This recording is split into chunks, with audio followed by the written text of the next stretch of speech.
मैं एक बार फिर से आपके छात्र जीवन पर आ जाती हूँ। आपने कहा कि 17 साल की उम्र में आप हॉस्टल चले गए, उसके बाद आपने पढ़ाई लिखाई की, फिर आगे आपकी ज़िंदगी कैसे बढ़ी और आपने अपने अनुभवों से क्या सीखा जो इन लोगों तक पहुँचाना चाहेंगे? देखिए, एक बेचैनी थी, दुनिया का जो हाल है, जी। बार बार ये दिखाई पड़ता था कि ये तो छोड़ो कि परफेक्ट है, बहुत ज़्यादा बुरा है। मैंने कई बार अपने से पूछा कि कहीं ऐसा तो नहीं कि मैं ही मिसफिट हूँ, कि सब ठीक ही चल रहा हो और मुझे ज़बरदस्ती लग रहा है कि यहाँ कुछ गड़बड़ है, वहाँ कुछ है। तो मैंने उस नाते अपने आप को परखा भी बहुत। पर फिर जब मुझे इतने तड़पते हुए लोग दिखाई दिए, और इतना झूठ दिखाई दिया, और इतना अत्याचार दिखाई दिया, इतना शोषण, तो मैंने कहा नहीं साहब, हालत तो दुनिया की ख़राब है ही। अब ये नहीं समझ में आता था कि कारण क्या है खराबी का, ये भी नहीं समझ आता था कि करना क्या है। पर ये दिखाई देता था कि ये जो चल रहा है इसको बदलना तो है, और अगर इसको बदलने की जगह मैं भी इसी में खप गया तो मैंने ज़िंदगी तो बर्बाद करी अपनी, और मैं अपने आप को मुंह नहीं दिखा सकता। ठीक है।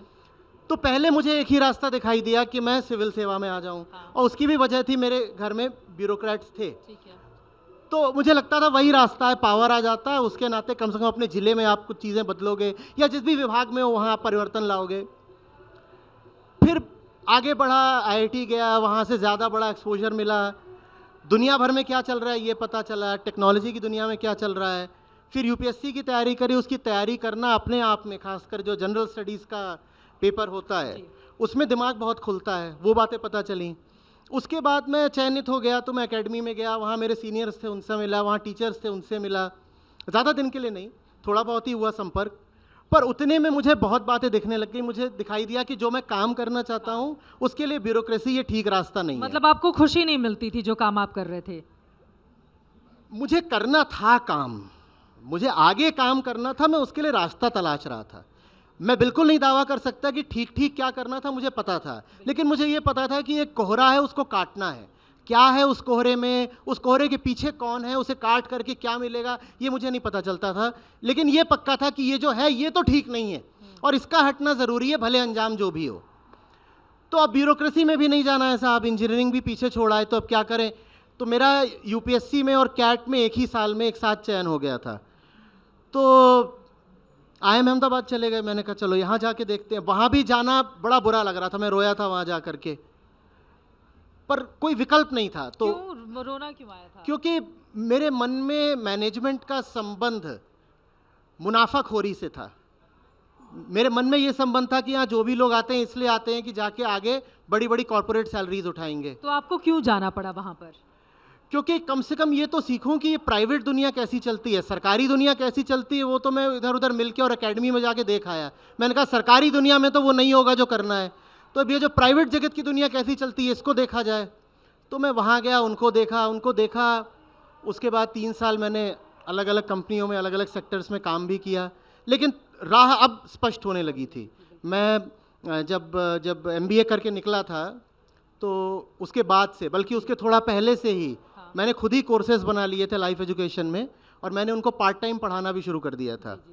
और 3 साढ़े 3 साल नौकरी करने के बाद फिर मैंने अद्वैत लाइफ एजुकेशन की स्थापना कर दी, और वो फिर उसमें राह और साफ़ होती गई। अभी भी कोई ऐसा नहीं है कि राह पूरी साफ़ हो गई है, ज़िंदगी एक लगातार यात्रा ही है, तो हर कदम पर बातें साफ होती रहती हैं। पहला अनुभव आपका जब अद्वैत विद्वान के तौर पर आप मंच पर आए हों और लोगों को इस तरह का ज्ञान दिया हो, उस समय कुछ अटपटा नहीं लगा? एक अधिकारी इतना पढ़ा लिखा, वो बिल्कुल अपनी दुनिया चेंज कर रहा है। नहीं, मेरे देखे कोई बड़ा परिवर्तन कभी हुआ ही नहीं।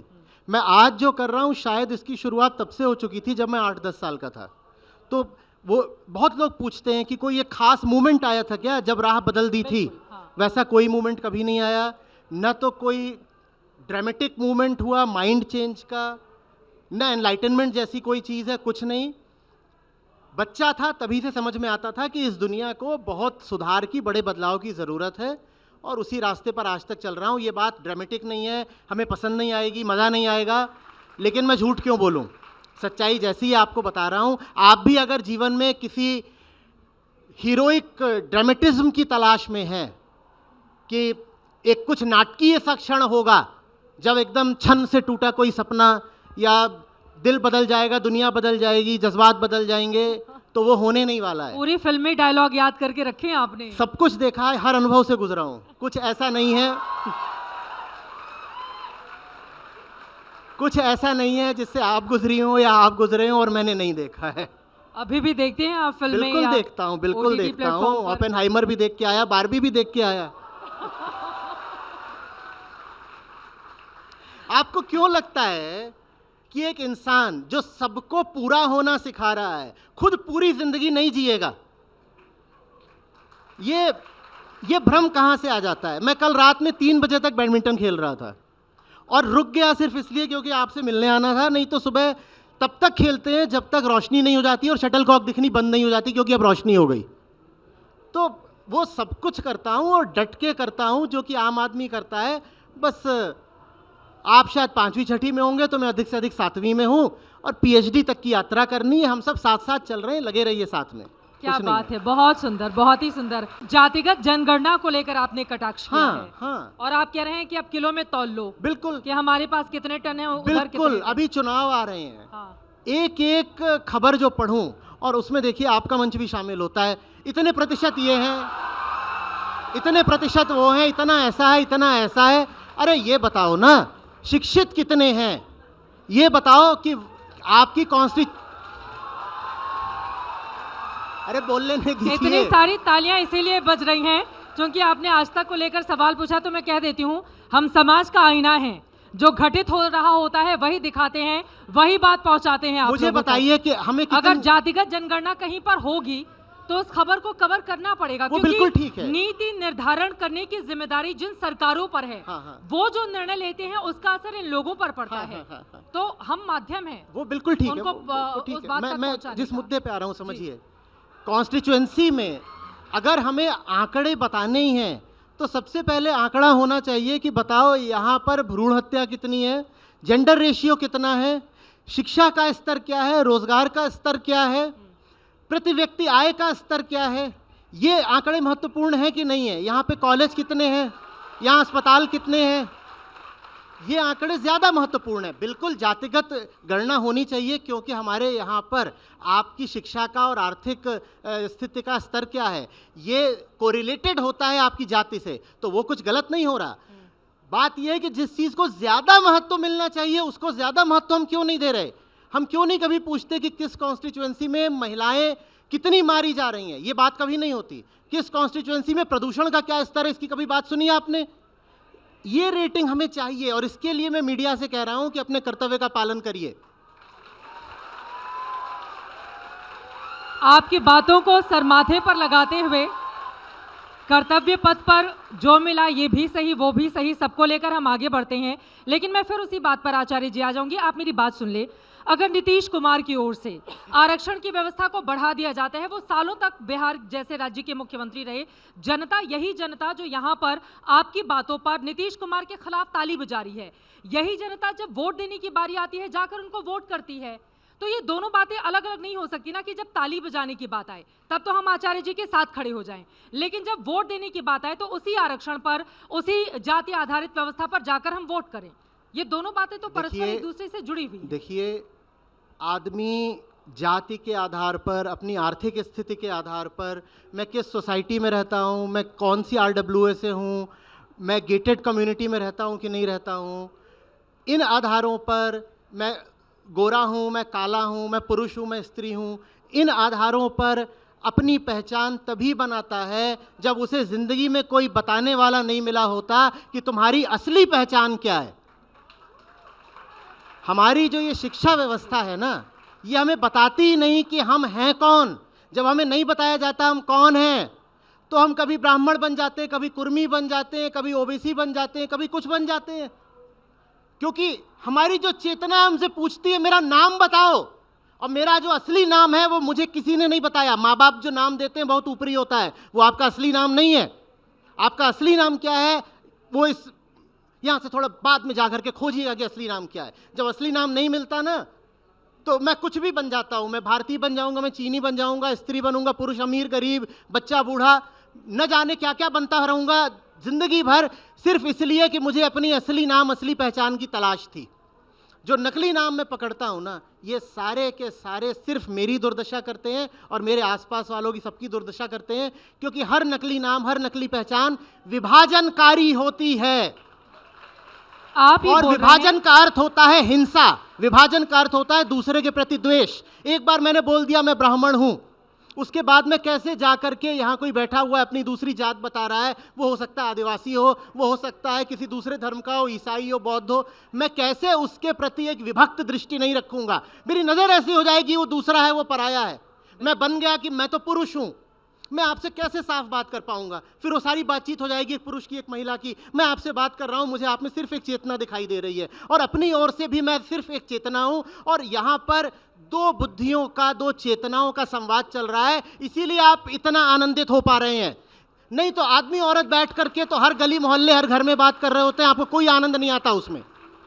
आप भी अपनी असली पहचान, अपना नाम खोजिए, नहीं तो ये नेता लोग तो 100 तरह के विभाजन पैदा करते रहेंगे, अपनी रोटियां सेकते रहते हैं। और नेताओं को भी मैं क्या दोष दूं, कोई अच्छा नेता आए तो आप उसको जिताओगे क्या? नेता तो सचमुच ये खुद के ऊपर ही तालियां बजा रहे हैं, देख लीजिए इन लोगों की। आपने इनके ऊपर कटाक्ष किया और इन लोगों ने तालियां बजाकर खुद के लिए वो कटाक्ष स्वीकार भी कर लिया। हाँ सही। जब कोई सही नेता आ जाए तो वो तो हमारे ऊपर खतरा बन के खड़ा हो जाता है, क्योंकि फिर वो नेता भर नहीं होता, वो शिक्षक हो जाता है, वो गुरु हो जाता है। जो आपको सही दिशा में ले जाए वही गुरु कहलाता है ना। तो नेता माने जो नेतृत्व करे वो भी आपको सही दिशा में ले जाएगा, तो गुरु हो जाएगा। और अगर शिक्षक सामने आ गया तो फिर तो मास बंक, क्लास छोड़ के भागो। हमें ऐसा नेता चाहिए होता है जो हमारे पीछे पीछे चले, हमारे सारे दुर्गुण जिसमें सबसे ज्यादा घनीभूत होकर दिखाई दे रहे हो, वो हमारा सबसे अच्छा नेता बनेगा। ठीक वैसे जैसे अपने दोस्त चुनते हैं, जो दोस्त हमसे आकर के दो ढंग की बातें कर दे, उस दोस्त को तो हम कहते हैं चल उधर जा, वहां गड्ढे में ज्ञान खोद। यही बोलते हैं ना, शब्दों को अपने हिसाब से बदल लीजिएगा।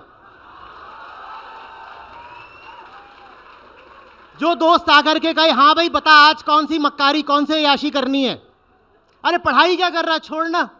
कोई ढंग का काम करने जा रहा है, क्या करने जा रहा है, आचार्य जी का गीता सेशन सुनने जा रहा है, बंद कर रहे हैं। चल सैटरडे नाइट फीवर, आज पब चलते हैं। भाई पब चले जाओ, कोई समस्या नहीं है, पर गीता की कीमत पर नहीं, गीता की कीमत पर नहीं। पर ऐसा दोस्त हमें बहुत प्यारा लगेगा जो हमें सही जिंदगी से हटाए, सही रास्ते से हटाए। उसी तरीके से हमारे नेता होते हैं। जो नेता हमारे भीतर के अंधेरे का प्रतिनिधित्व करता है, वो नेता हमें बड़ा प्यारा लगता है। और इसीलिए एक सक्षम और सफल लोकतंत्र के लिए हमें एक शिक्षित जनसंख्या चाहिए। जब तक लोग, और मैं शिक्षा की जब बात कर रहा हूं तो मैं ये जो हमारी औपचारिक शिक्षा व्यवस्था उसकी नहीं बात कर रहा, मैं बात कर रहा हूं आंतरिक शिक्षा की, जीवन शिक्षा की। जब तक हमें ये नहीं पता हम कौन हैं, हमें क्या होना और हमारा नाम क्या है, तब तक दुनिया जहान से कोई भी आएगा, चाहे राजनीति का क्षेत्र हो, चाहे कॉरपोरेट का क्षेत्र हो, धर्म का क्षेत्र हो, कोई भी क्षेत्र हो, कोई भी आएगा हमें झूठी नाम पहचान में फंसाएगा। वो तो मरा हुआ है ही, उसकी तो दुर्गति है ही, वो हमारा भी शोषण करेगा। तो इसीलिए आप जवान लोग बैठे हो, आपसे बोल रहा हूँ, जिंदगी में पहला काम ये है कि झूठी पहचाने कभी स्वीकार मत करना। आदि शंकराचार्य का निर्वाण षटकम सुना होगा, बीच बीच में 6 बार वो बोलते हैं शिवोहम शिवोहम, लेकिन शिवोहम तो बस बीच में बोल देते हैं। उसके पहले वो क्या करते हैं, उसके पहले वो कहते हैं जितनी तुमने पहचान बनाई है मैं एक एक पहचान तुम्हारी नकार रहा हूं। कहते हैं कोई जाति नहीं हो तुम, कोई लिंग नहीं हो तुम, पंचभूत नहीं हो तुम अपने आप को जो भी समझ सकते हो वो नहीं हो तुम। तो फिर सवाल उठता फिर कौन हूं मैं, तब बोलते हैं शिवोहम शिवोहम। शिवोहम ऐसे ही नहीं बोल दिया जाता, पहले आप अपने आप को जो कुछ भी माने बैठे हो वो मानने से इनकार कर दो। कह दो ये पहचान मुझे संयोग ने दी है, शरीर ने दी है, समाज ने दी है, न संयोग की सुनूंगा, न शरीर की सुनूंगा, न समाज की सुनूंगा, शिव की सुनूंगा। मैं सीधे शिव से पूछूंगा बताओ मैं कौन हूं, और उसके बाद दुनिया में कोई आपका शोषण नहीं कर पाएगा।